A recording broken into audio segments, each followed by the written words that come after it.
Quelle idée se fait-on d'un vin d'après son étiquette?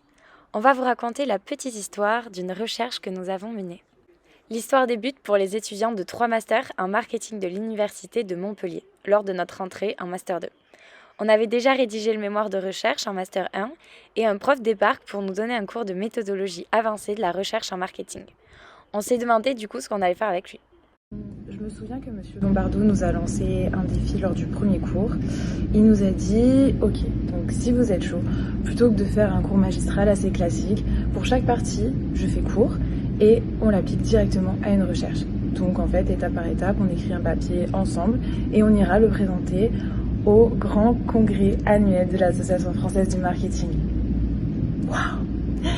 Et donc les 2 étudiants qui se seront le plus investis dans le projet présenteront donc notre recherche devant des chercheurs en marketing. C'était un super challenge.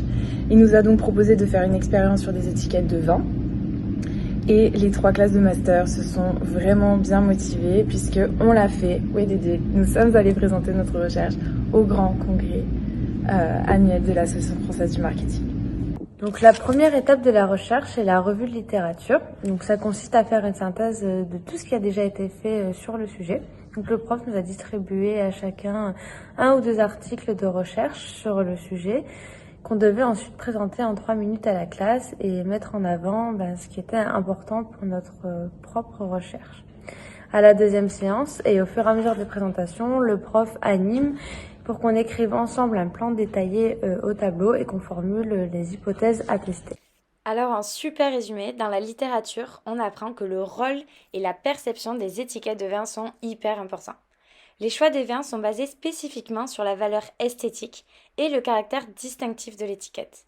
Et donc, pour réduire les risques lors de l'achat, les consommateurs vont choisir moins d'options d'information, telles que le prix, le millésime, ou ils vont simplement se baser sur le design du packaging et de l'étiquette. Ce qui amène donc à la mise en place de tendances et de normes esthétiques pour se démarquer des concurrents. À cette étape de la recherche, c'est toujours intéressant d'aller sur le terrain pour discuter avec des professionnels, pour confirmer qu'il y a un intérêt à faire cette recherche et donc comprendre les enjeux qu'il y a derrière. C'est très compliqué pour les vignerons de faire une étiquette. Soit on fait une étiquette très classique qui va plaire au plus grand nombre, mais du coup qui va pas ressortir dans le rayon et du coup qui aura peut-être du mal à se démarquer au milieu des autres. Soit on fait une étiquette justement qui tranche un peu, plus colorée, plus moderne, mais ça plaira pas à tout le monde. Un petit peu comme dans l'art, c'est vrai qu'on a tous une sensibilité un peu différente et le côté subjectif intervient évidemment. Les gens pensent qualitatif, évidemment. Ce qui est important, c'est aussi les notions qu'on peut avoir sur les étiquettes qui vont aussi nous aiguiller quelque part, parce que c'est aussi un aiguillage, l'étiquette, savoir de quelle provenance il vient, le degré d'alcool qu'il peut avoir, etc. Donc ça peut nous donner une petite idée justement de ce qu'on peut avoir à l'intérieur. Et quant à l'achat, effectivement, il y en a qui vont être plutôt un peu traditionnalistes, des vieilles étiquettes à l'ancienne, d'autres qui vont préférer la modernité, la neutralité. Ça, encore une fois, c'est le côté sensibilité propre de chacun. Le côté visuel vraiment attirer le client. Ah, ça elle est jolie, et après derrière, ils vont quand même demander si le vin est bon et correct. Enfin, en tout cas, une certaine partie de la clientèle, une recherche de avoir sur la table une belle étiquette. Le côté sensibilité artistique de l'étiquette, mais il y a aussi ce qui a marqué sur l'étiquette qui peut donner une envie ou non d'achat au consommateur. Je pense par exemple à ce produit, donc déjà Mas d'Agamas, il est produit à Lagamas, le petit village. Il s'appelle Béchoisy, justement parce que par rapport à une autre de ses cuvées, il fait vraiment une sélection de CB au sein même de la vigne. Voilà, ça c'est l'étiquette traditionnelle de Bordeaux. On a un château, le nom du château avec des belles lettres, voilà, donc ça c'est vraiment traditionnel, c'est ce qui se fait depuis 40 ans, qui n'a pas tellement bougé à Bordeaux, mais on commence à voir des nouvelles choses. Là on a quelque chose déjà de plus coloré, mais paradoxalement qui est plus compliqué à vendre. Ça plaît pas à tout le monde. Et puis après on a la nouvelle génération, des choses comme ça, où là on met en avant le bio, l'équitable, le sans sulfite, voilà, donc là c'est quelque chose de tout à fait nouveau à Bordeaux.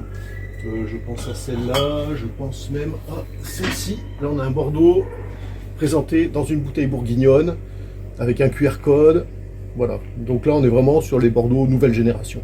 Généralement, plus on est sur des budgets élevés et plus on a des étiquettes quand même assez classiques, plus rassurantes peut-être, voilà, plus traditionnelles. Mais c'est en train de changer aussi quand même, c'est en train de changer.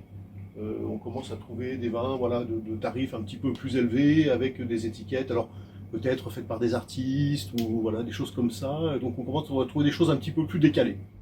Une fois qu'on a tous bien compris l'intérêt du sujet, on s'est réparti les rôles en fonction des intérêts et des compétences de chacun. Et ainsi, il y avait par exemple des chefs de projet, les rédacteurs de chaque partie, ceux qui étaient en charge de mettre le questionnaire en ligne, d'analyser les résultats, le rédacteur en chef, etc. L'étape d'après, c'était la préparation de l'expérimentation. L'idée, comme il existe une typologie de 4 grandes familles d'étiquettes, c'était de tester quelles répercussions avait le type d'étiquette sur l'image de marque du vin, son prix et l'intention d'achat des consommateurs. Comme on était 3 classes, on a collecté plein d'étiquettes de vins de 3 régions différentes, donc la Barossa Valley en Australie, des vins de Bordeaux et des vins de l'Hérault. Et du coup, pour chaque région, on a choisi une étiquette qui nous semblait la plus représentative du type de vin. D'après la typologie de Célé et ses copains que nous avons utilisés, le premier type d'étiquette, c'est le vin de château. Le deuxième, c'est le vin vu comme un don de la nature. Le troisième, c'est le vin vu comme une œuvre d'art. Le dernier type d'étiquette, c'est le vin paysan. L'idée, c'était de montrer à 3 groupes de répondants différents les photos des 4 types d'étiquettes d'une même région et de voir comment ils se l'évaluent. Une fois qu'on a préparé les visuels d'étiquettes pour chaque région, on a créé un questionnaire sur Google Forms. On a eu tout un cours sur la manière de poser les questions sur le questionnaire. En gros, on utilise des échelles de mesure qui ont déjà été utilisées par d'autres chercheurs pour être sûr de bien mesurer ce que l'on veut mesurer. Par exemple, comme on voulait savoir si le type d'étiquette influence la personnalité de marque de vin que perçoit le consommateur, on a utilisé l'échelle de mesure de la personnalité de la marque de vin d'Hort et Malkiewicz. Hort et Malkiewicz ont écrit un article de recherche sur la manière de mesurer la personnalité de marque de vin à l'aide d'items, donc bon, autant s'en servir. Après ça, on a tout diffusé sur le questionnaire à un maximum de gens et on a récolté les réponses de 459 personnes. En vérité, on a récolté presque 1500 questionnaires parce qu'on a aussi fait d'autres expériences avec des labels bio ou HVE. Mais on garde ça pour une autre histoire. Donc après ça, on a fait des stats pour tester nos hypothèses et on a discuté en classe de nos résultats. Donc qu'est-ce que ça nous apprend? En quoi c'est intéressant par rapport à ce qui a déjà été fait sur le sujet? Qu'est-ce qu'on recommande? Et donc on a bouclé le projet et on a envoyé une version finale par classe au prof. Après le prof, du coup, il a travaillé sur l'article avec également nos directeurs de master. Il a envoyé à l'Association française du marketing et là c'était le suspense parce qu'il faut savoir que il y a la moitié des articles des chercheurs qui sont sélectionnés et donc la moitié qui ne le sont pas.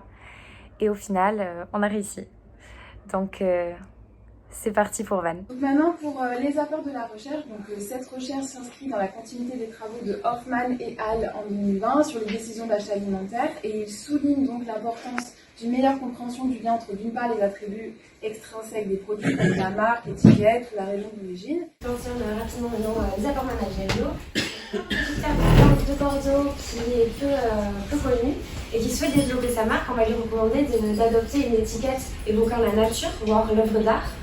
Par contre, pour une marque de vin qui provient d'une région moins connue par cette cible, il serait judicieux d'adopter une étiquette château. Merci beaucoup pour votre attention. Au final, avec cette expérimentation, on a pu suivre toutes les étapes d'une vraie recherche en marketing et en apprendre un peu plus sur les étiquettes de vin. Mais ça nous a aussi permis de découvrir l'univers des conférences d'enseignants-chercheurs et profiter du voyage.